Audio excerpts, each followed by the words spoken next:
Hello, everyone, and welcome to the first of our Lunch and Learn series of webinars. It's my great pleasure to introduce my colleague Kieron O'Hara, who has been a long-standing researcher in privacy, trust, and all matters relating to tips. And he has to present to us today his new framework that he's developed with Wendy Hall called AIMS on understanding trustworthiness within AI systems. Over to you, Kieron. Thanks very much, Mark. So this is my talk on the framework that we call Five Aims, which is about um, uh, governance of AI systems. Uh, and we're going to be looking through the lenses of ideology and trustworthiness. So the trustworthiness side comes from a book that I've got coming out this summer called Blockchain Politics. It was also a theory of trust and trustworthiness is sort of buried in the opening part of that, which I've taken from a working paper that I wrote a few years ago. Um, Basically, when we consider trustworthiness in general, not just AI, but in general, this is the theory I use that someone's trustworthy if and only if they keep their commitments, all things being equal. So you don't have to be 100% accurate. You're allowed to miss your children's nativity play if the asteroid has hit the Earth, but otherwise you're generally expected to keep your commitments if you can. And so trustworthiness, including trustworthiness of AI, is going to be relative to a set of commitments, and those commitments are aimed at a particular audience. And trustworthiness is going to decompose into things like intention to carry out your commitments, ability to carry them out, and motivation.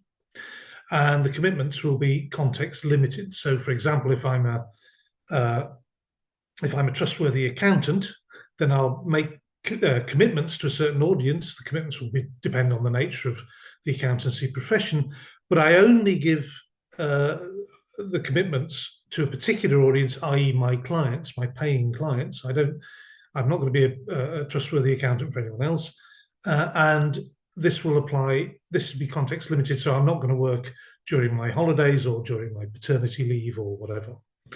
Now, this is a reasonably standard view of trustworthiness. It's not unique. There's not a consensus in the field of trust studies, but this is a reasonably normal view of trust. A number of people hold it.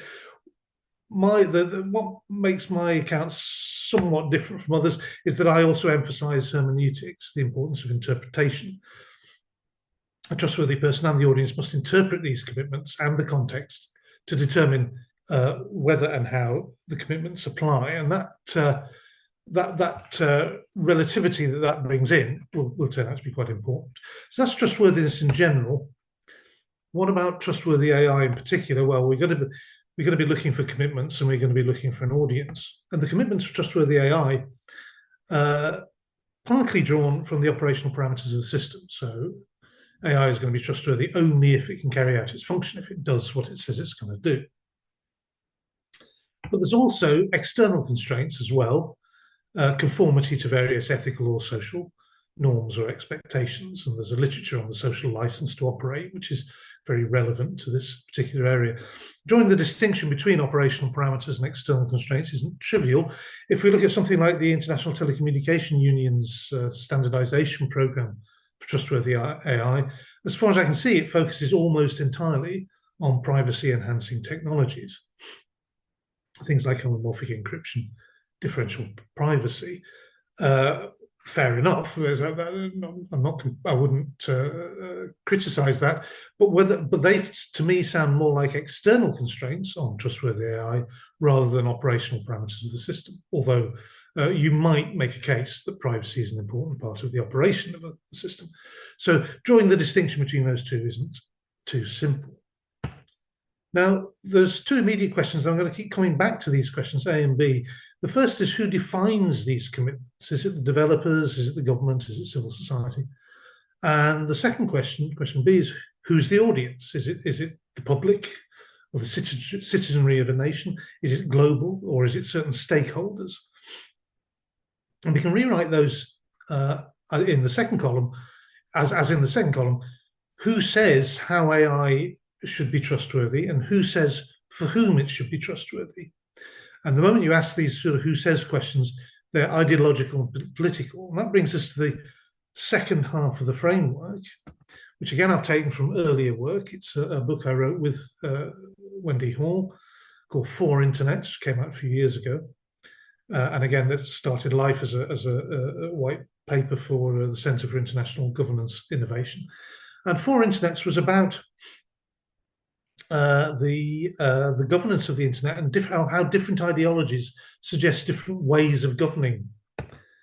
And we isolated four ideal types of government, types of ideology, ideological assumptions that suggest a certain structure for the internet. So the four internets are, well, there's the open internet, which is sort of libertarian vision based on engineering principles like efficient flow of information with open standards, very popular in the early days in Silicon Valley when the internet was being developed. We call that the Silicon Valley Open Internet.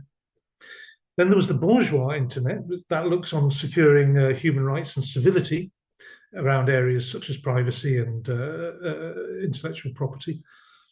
And once you've secured civility, you can then you're free to build on top of that. And that's an approach pioneered by the EU. So we call that the Brussels bourgeois internet. There's a paternal way of governing the internet, which is top down, worrying about particular issues such as the security of society, and then making sure that the internet directly services them. This is an approach that the Chinese have been getting very good at, and so we call that the Beijing paternal internet. And then finally, there's the idea of conceiving the internet as a type of property and finding market solutions for problems. And we call this the DC commercial internet because it was the Supreme Court in Washington, DC, the American Supreme Court, that's been highly influential here. On top of those four internets, those four visions of the internet, there's a fifth vision, which we call the spoiler model. It's based on the hacker ethic, celebrating programmers' expertise, innovative code, subverting traditional narratives, promoting liberty, but it's also extensively used for cybercrime. Highly valued in Russia, so we call this the Moscow spoiler model. And it doesn't create a fifth internet. What it does, it requires an internet to be parasitic on, but it is an interesting ideological way of viewing the internet. So those are the four internets and five views of how it should be governed. And we can summarize these to give you an idea of them in a very quick slogan.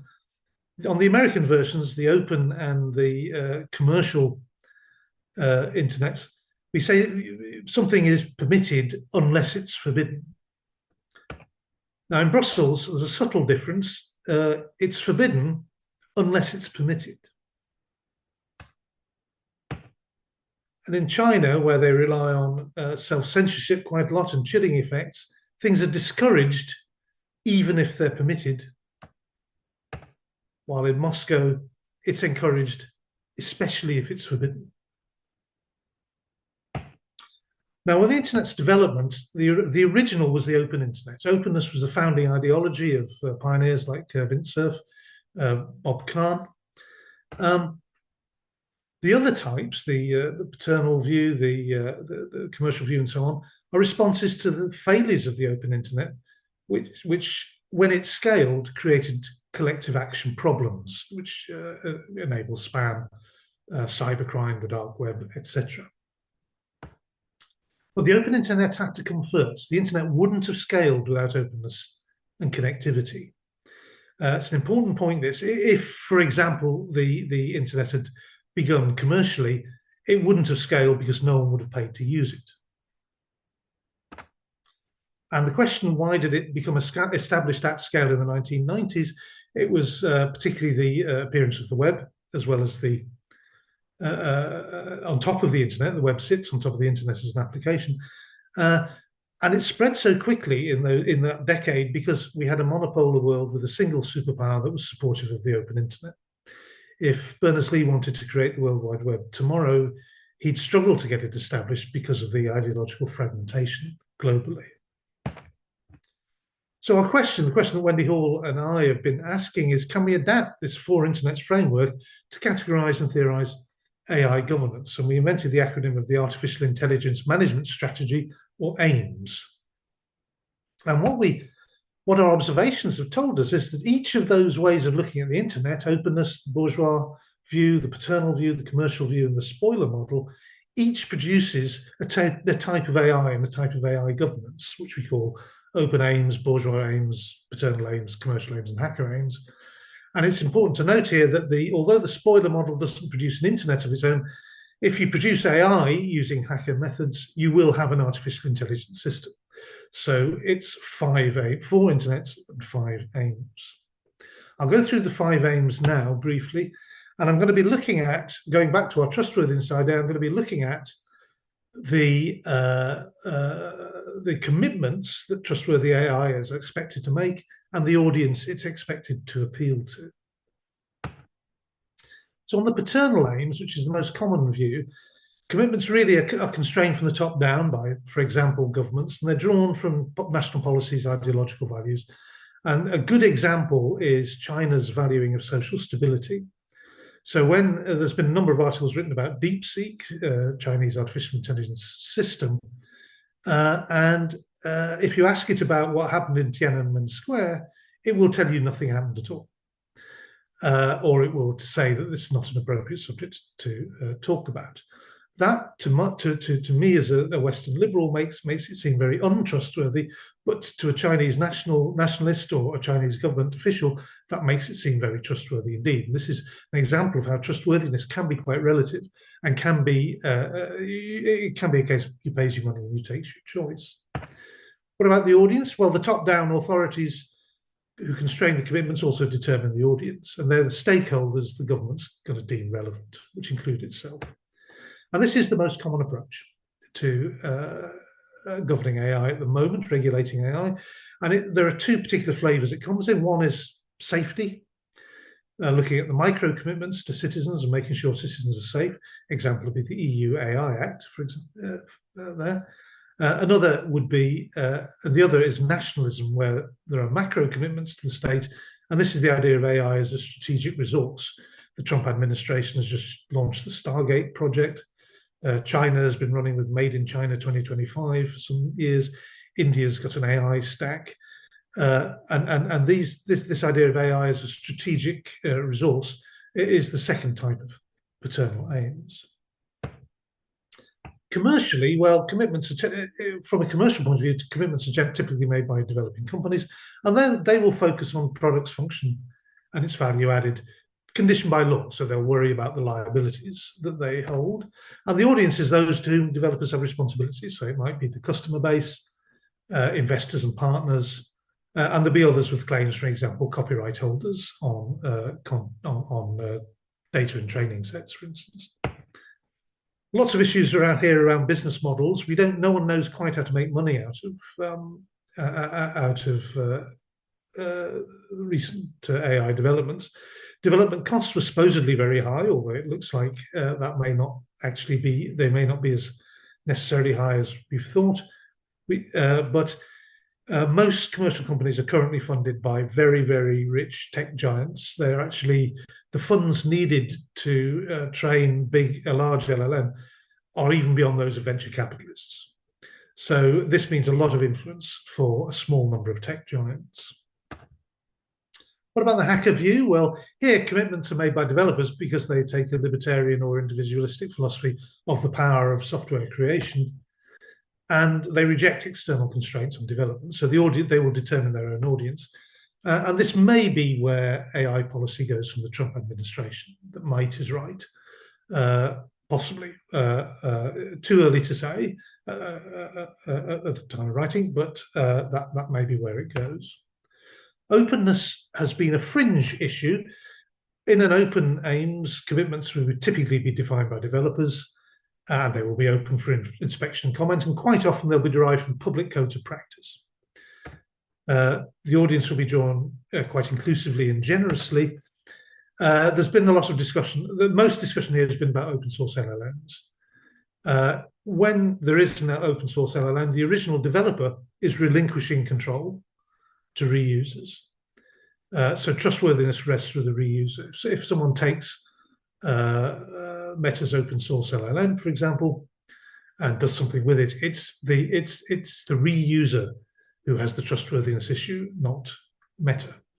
The exact definition of an open source LLM is not yet settled. There's an argument between the open source initiative and Meta, but that's where that effort tends to be focused. And finally, there's the bourgeois aims, the civility and human rights position. And here, commitments are usually imposed on developers by governments or supernatural organizations, possibly civil society. They're constrained by human rights and human dignity discourse, a lot of democratic oversight and focus on methods rather than outcomes. And the audience is universal, consistent with liberal human rights doctrine. And here you tend to get a lot of concern about the global south. None of the other styles of governance are particularly interested in the claims of the global south to be considered. It's in the human rights area where the global south is getting most attention. And there's most academic discussion is here. The question I would pose would be, is that politically realistic in such a polarized and transactional era that we live in now? How would you enforce high-sounding principles, which to many will look like Western liberal impositions? So my final slide is just to think about, given those different aims, those 5 aims, what are the prospects for a global AI governance regime? And it's in the balance. The first point to make is that AI just doesn't have the geopolitical advantage I mentioned of the internet in the 1990s when there was a single superpower. There are several competing powers and superpowers. The rules-based order is on life support, and it's a far more transactional world. And getting agreement globally is going to be pretty hard. Any regime is going to have to be inclusive, as was the internet governance regime. The internet governance regime, the multi-stakeholderism model was very painstakingly developed and very clever because it brought lots of different players on board, and the internet had to do this in order to be fully connected, to be a connected network across the globe. AI has a slightly different problem, but it still needs a lot of ideological toleration and inclusivity in order to allow enforcement, cooperation, and knowledge sharing. I can imagine a flashpoint, for example. It's going to be hard to go alone. To go it alone, I can imagine a flashpoint between the Trump administration and the EU over the AI Act or the Digital Services Act, which is loathed by the tech giants, and at least some of those have Trump's ear at the moment.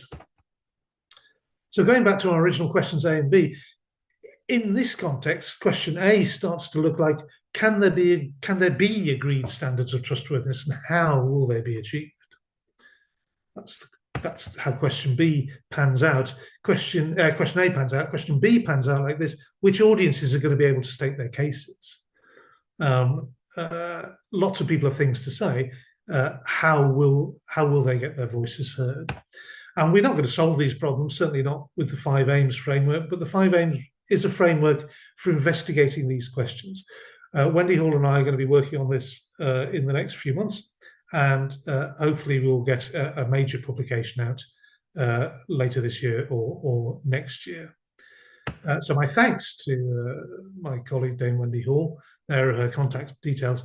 I will say she's not responsible for the content of this talk. This is entirely my position. She deals a lot more with AI regulation and administration at the coalface, and is far more sensitive than I am to the political nuances of how that work is going. We've also written a couple of papers, short papers on the 5 aims, one with researchers at Sciences Po, and one we did a blog for the Atlantic Council. There are the URLs. And I hope that we get some interesting questions, or if you want to email me with any questions later, I'd be very happy to receive them. Thanks very much indeed.